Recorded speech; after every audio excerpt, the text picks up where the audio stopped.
गलफडे साहेब, आपण केज विधानसभा मतदारसंघातून निवडणूक लढवण्यासाठी इच्छुक आहात। आपल्या निर्णयासाठी आपला जो काही निर्णय असेल तो आपण पूर्णतः कार्यकर्त्यांच्या विश्वासावर सुपूर्द केलेला होता। आज कार्यकर्त्यांची बैठक झालेली आहे आणि या बैठकीमध्ये नेमकी काय कार्यकर्त्यांची भावना आहे आणि काय आपला निर्णय असणार आहे। आता आपण पाहिलं पत्रकार परिषदेनंतर मी कार्यकर्त्यांची सावळ्यांशी बोलणार आहे। त्यांच्याशी त्यांच्या मनातल्या ज्या गोष्टी आहेत त्या माझ्यापर्यंत पोहोचायचा प्रयत्न होईल। जी भी भूमिका कार्यकर्ता घेईल त्या भूमिकेबरोबर मी जाण्याचा प्रयत्न करणार आहे।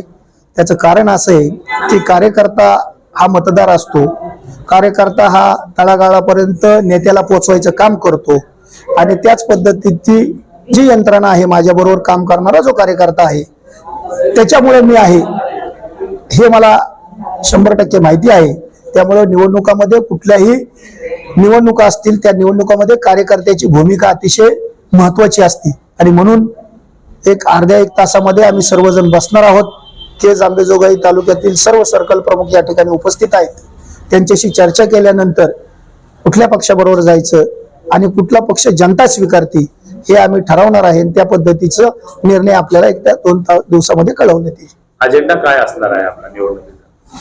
निवडणुकीचा अजेंडा गेल्या 46 वर्षापासून जी मतदारसंघाची असलेली दयनीय अवस्था, कुठल्याही प्रकारचा युवकाला या ठिकाणी रोजगार मिळत नाहीये, उद्योगधंदा कुठलाही आलेला नाहीये, शेतकरी पूर्ण नेस्तनाभूत झालेला आहे, शेतकऱ्याच्या पिकाला हमीभाव मिळत नाहीये। आता चालू सीझन सोयाबीनचा आहे, साधारणतः 6000 रुपये सोयाबीनला भाव मिळावा अशी आम्ही सरकारकडे मागणी केलेली आहे।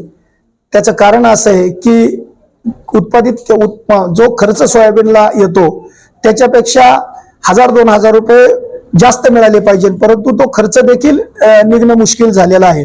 निसर्गाची सातत्याने होणारा बदल हा शेतकऱ्याच्या मुळावर असल्यामुळं शेतकरी देखील मेटाकुटीला आलेला आहे। शेतकऱ्याच्या संदर्भामध्ये जर शेतकऱ्याला पूरक व्यवसाय आपण जर निर्माण केला, एखादं प्रोसेसिंग युनिट आपल्याला त्या माध्यमातून या मतदारसंघामध्ये आणता आलं तर शेतकऱ्याचा बरोबर व्यवसायाबरोबर शेतीबरोबर त्याला पूरक व्यवसाय दिल्यानंतर त्याला देखील त्याच्या व्यवसायामध्ये भर पडेल आणि नुसतंच शेतीवर अवलंबून न राहता व्यवसाय मिळाल्यामुळे त्याला एक हमी भाव आणि त्याला त्याचं जीवनमान सुधारण्यासाठी प्रयत्न होईल।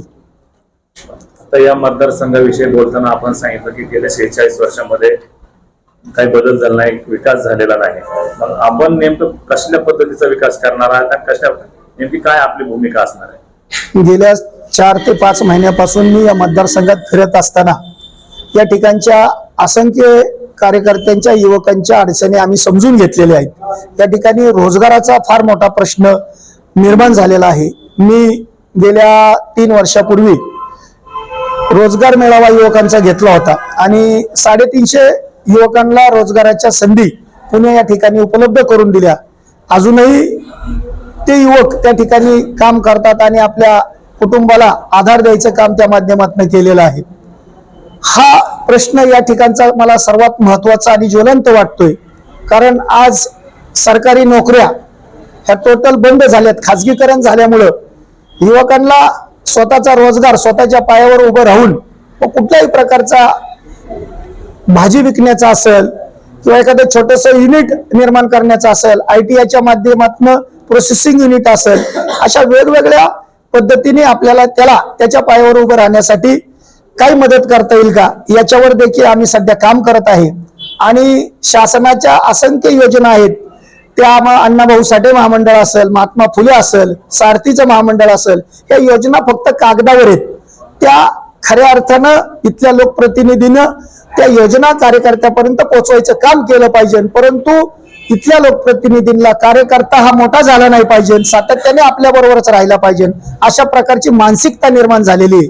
आणि म्हणून राजकारण निवडणुका आल्या की त्या कार्यकर्त्याला काहीतरी गाजर दाखवायचं, आपल्या पाठीमागं फिरवायचं आणि निवडणुका झाल्या की पुन्हा त्याच्याकडे तोंड देखील घ्यायचं नाही, अशा प्रकारची भावना असल्यामुळं इथला पूर्ण युवक वर्ग हा या लोकप्रतिनिधीवर नाराज असून मी माझ्याकडनं त्यांना 100% खात्री आहे की गेल्या 15 वर्षापासून मी या ठिकाणी काम करतोय।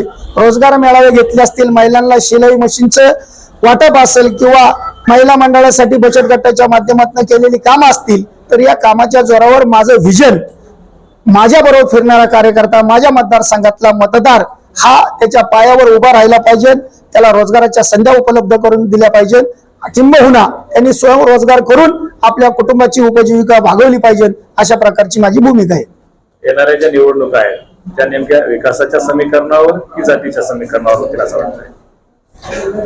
आज आपण पाहताय जातीचे चौकटी आणि जातीच्या भिंती कशा पद्धतीने या ठिकाणी निर्माण झालेल्या आहेत. त्यामुळं इथला मतदार सुज्ञ आहे. हा फक्त आणि फक्त विकासाच्या जोरावर ही निवडणूक लढवल्या जाईल याची मला खात्री आहे.